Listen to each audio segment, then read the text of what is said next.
Friends, welcome back to my Adda again. Mukul skills Adda पर आपका स्वागत है। आज मैं आपके लिए लेके आया हूँ एक ऐसी वीडियो जिसमें मैं आपको बताने वाला हूँ सी प्रोग्रामिंग के अंदर how to use decision making statements. इस टॉपिक के अंदर हमारे पास 3 तरह के स्टेटमेंट्स होती हैं, if statement, if else statement and switch statement. But क्योंकि वीडियो बड़ी ना हो इसलिए मैं आपको बताने वाला हूँ सिंपल 2 स्टेटमेंट्स जो कि हैं इफ और इफ एल्स, और स्विच जो है मैं आपको बताने वाला हूँ नेक्स्ट वीडियो के अंदर। तो बने रहिए, वीडियो को एंड तक देखना क्योंकि ये वीडियो बहुत ही काम आने वाली है और मैं आपको इन डेप्थ में बताऊंगा कि how to use decision making statement in a C program. तो चलिए स्टार्ट करते हैं आज का टॉपिक। ये जो इसकी डेफिनेशंस है ये मैंने आपके लिए पहले से ही टाइप करके रखी हुई हैं ताकि ज्यादा डिले ना हो और वीडियो बड़ी ना हो। और तो चलिए स्टार्ट करते हैं। सो जैसे कि मैंने यहाँ पे टाइप कर रखा है इफ स्टेटमेंट, तो इफ स्टेटमेंट बेसिकली होता क्या है, इफ है ना। इन शॉर्ट अगर बात करो इन जनरल लैंग्वेज के अंदर कि if you are graduate then you are applicable for the post graduation program. अगर आप ग्रेजुएट हैं तभी आप पीजी प्रोग्राम के लिए एलिजिबल हैं, अदरवाइज तो नहीं है ना। सो ये मेरी कंडीशन है। तो यहाँ पे कंडीशन फैक्टर क्या आएगा आपका, वो क्या है, आपकी ग्रेजुएशन जो चेक करना है कि कंप्लीट है या फिर नहीं। तो ये होता है डिसीजन मेकिंग स्टेटमेंट कि आप क्या पीजी प्रोग्राम को इनरोल कर सकते हैं या नहीं। अगर आप कर सकते हैं तो दैट मींस कि आपके कंडीशन ट्रू है, अगर आप नहीं कर सकते तो दैट मींस आपकी कंडीशन फॉल्स है। सो ऐसा ही कुछ लॉजिक अगर आपको बिल्डअप करना हो सी प्रोग्रामिंग के अंदर तो हम इसको यूज करते हैं। और ट्रस्ट में ये टॉपिक बहुत इंपॉर्टेंट है और इस स्टेटमेंट्स के थ्रू हम लोग बहुत सारे प्रोग्राम बना सकते हैं, इसकी कोई लिमिट नहीं है। और ये हर किसी प्रोग्रामिंग के अंदर कॉमन होते हैं, चाहे आप सी हैश कीजिए, चाहे आप विजुअल बेसिक कीजिए, चाहे आप .NET कीजिए, चाहे आप PHP कीजिए, चाहे आप जावा कीजिए, चाहे आप पाइथन कीजिए। ये जो स्टेटमेंट्स हैं ये सेम रहती हैं। और ट्रस्ट में जो हमारे बिल्डिंग ब्लॉक्स हैं, जो सी लैंग्वेज जो होती है बेसिकली वो क्या है, it is a building block of any kind of programming language. So अगर आप सोचते हैं ना कि मुझे पाइथन करना है या जावा करना है, तो ये जो हम चैप्टर्स अभी कर रहे हैं, जैसे मैंने वेरिएबल्स का आपको लास्ट वीडियो के अंदर बताया था और अभी मैं आपको बता रहा हूं डिसीजन मेकिंग स्टेटमेंट, ये हर लैंग्वेज के अंदर आपको आएगा। ऐसा नहीं कि सी का अलग होगा या पाइथन का अलग होगा, नहीं, बेसिक कंसेप्ट जो है सेम होंगे। सो अगर आप इसको अच्छे से कर लेंगे तो आपको आने वाले किसी भी लैंग्वेज के अंदर कोई भी प्रॉब्लम आने वाली नहीं है। तो चलिए स्टार्ट करते हैं। सो स्टेटमेंट जो इफ है वो क्या बता रहा है, the statement inside the if block are executed only when condition is true, right. The statement inside the if block, अब मैंने यहाँ पे इफ कंडीशन लगाई, इफ कंडीशन लगाने के बाद जो उसके अंदर स्टेटमेंट लगी हुई है नीचे नेक्स्ट लाइन के अंदर, वो एग्जीक्यूट तब होगी जब ऊपर दी हुई कंडीशन ट्रू होगी, अदरवाइज वो ट्रू होने वाली नहीं है, ठीक है। तो ये तो होगी हमारी इफ स्टेटमेंट। अब इफ एल्स स्टेटमेंट क्या है, the if else statement execute a block of code if a specified condition is true, if the condition is false another block of code can be executed, ठीक है। अगर तो condition true होगी तो हमारा true side वाला block execute करेगा, लेकिन अगर कंडीशन ट्रू नहीं होगी तो हमारा फॉल्स साइड वाला या एल साइड वाला ब्लॉक जो है वो एग्जीक्यूट करेगा। सो चलिए स्टार्ट करते हैं इसका प्रैक्टिकल, सो दैट कि आपके सारे कंसेप्ट क्लियर हो जाएं और सारे डाउट क्लियर हो जाएं। और फिर भी अगर कोई डाउट रहता है तो मुझसे आप कमेंट बॉक्स में पूछ सकते हैं, आई विल हेल्प यू। जैसा कि आप देख पा रहे होंगे मैंने गूगल ओपन कर लिया है और यहाँ पे मैं टाइप करूंगा क्या, ऑनलाइन सी कंपाइलर। तो यहाँ पे बहुत सारे कंपाइलर्स आ रहे हैं तो कोई से भी ओपन कर लीजिए। मैंने यहाँ पे किया ऑनलाइन GDP। जब मैं ऑनलाइन GDP ओपन करूंगा तो मैंने यहाँ से जो लाइंस आ रही हैं लाइन 1 to 8 इसको मैं डिलीट कर देता हूँ ताकि मेरे पास स्पेस बन जाए प्रोग्रामिंग की और आपको उसकी जो विजिबिलिटी है काफी अच्छे से दिखाई दे। सो मैंने यहाँ पे दिया // मींस कमेंट, ताकि जो कंपाइलर है इसको कंपाइल ना कर सके। और ये जो कमेंट बॉक्स में लिखा गया सिर्फ यूजर के लिए है ताकि यूजर को आइडिया हो जाए कि this program is about for which purpose, किस पर्पस के लिए इसको हमने बनाया है। Write a program to enter the age and print message eligible for driving licence. कब, इफ यूजर्स एज एक्सीड और इक्वल टू 18। अगर यूजर की द्वारा एंटर की गई एज 18 या 18 से ऊपर होती है तो वो प्रिंट करे you are eligible for driving licence, that's it. लेकिन अगर नहीं होती तो मैं नहीं की तो बात ही नहीं कर रहा ना। तो ये एग्जांपल आपका है इफ स्टेटमेंट का। लेकिन अगर मैं नहीं की बात भी करूंगा कि अगर ट्रू होती है तो ये करे, अगर ट्रू नहीं होती तो ये करे, वो एग्जांपल किसका है, वो एग्जांपल है इफ एल्स स्टेटमेंट का। तो पहले प्रोग्राम बना के दिखा रहा हूं आपको इफ स्टेटमेंट का कि अगर उसकी वैल्यू 18 से ऊपर या बराबर है तो प्रिंट कर दे एलिजिबल फॉर ड्राइविंग लाइसेंस। तो चलिए देखते हैं। तो उसके लिए मुझे क्या करना होगा, मुझे पहले करना है एनालाइज। जैसे मैंने आपको लास्ट वीडियो के अंदर बताया था कि एनालाइज बहुत जरूरी है ताकि हमारा फ्लो प्रोग्राम बना रहे। सीक्वेंस बहुत जरूरी है, अगर सीक्वेंस नहीं बनेगा तो हमारा लॉजिक कभी बिल्डअप ही नहीं हो सकता, हमारा प्रोग्राम हमेशा एरर शो करेगा। ठीक है, तो सबसे पहले हमें क्या करना है, यूजर की एज एंटर करवानी है। तो यूजर की एज एंटर करवाने के लिए मुझे चाहिए वेरिएबल, तो यहाँ पे डिफाइन करेंगे वेरिएबल। तो मैंने यहाँ पे लिया वेरिएबल इंट एन, क्योंकि मुझे एन को लेना है एज ए इंटीजर वैल्यू में। तो मैंने यहाँ पे डिक्लेयर किया इंटीजर एन। तो हालांकि मेरी जो वीडियो है वेरिएबल्स के ऊपर ही मेरी बनी हुई है, तो जो कोई मेरा व्यूअर्स अभी नया है जो इस वीडियो को देख रहा है, तो मैं अपने डिस्क्रिप्शन बॉक्स के अंदर उस वीडियो का लिंक भी आपको दे दूंगा। सो आप वहां पे जाके चेक कर सकते हैं कि वेरिएबल्स क्या होते हैं, उसको हम यूज किस तरह से कर सकते हैं। सो मैंने यहाँ पे लिया एन और मैंने यहाँ पे यूजर से प्रॉम्प्ट करवाया, जो यूजर देख पाएगा at run time mode, enter your as.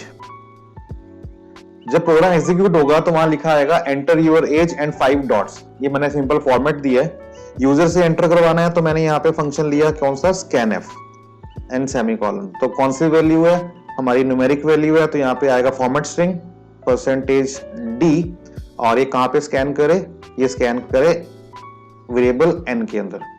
तो लाइन नंबर 7 प्रिंट करेगी message enter your age, and line number 8 जो है यूजर से वैल्यू इनपुट करवाएगी, और वो जो वैल्यू इनपुट होगी वो कहां स्टोर होगी, वो होगी वेरिएबल n के अंदर। तो मेरे पास जो वैल्यू है वो कहां पड़ी है, n के अंदर पड़ी है।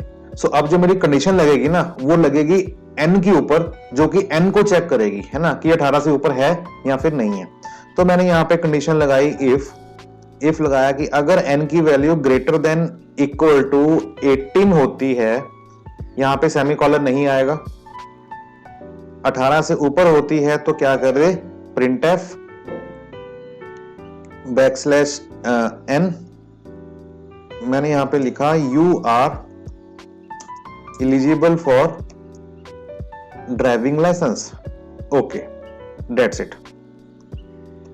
ठीक है, क्या कर रहा है कि n की वैल्यू एंटर करवाई, और अगर n की वैल्यू ग्रेटर देन है या 18 के बराबर भी है तो प्रिंट कर देगा you are eligible for driving licence.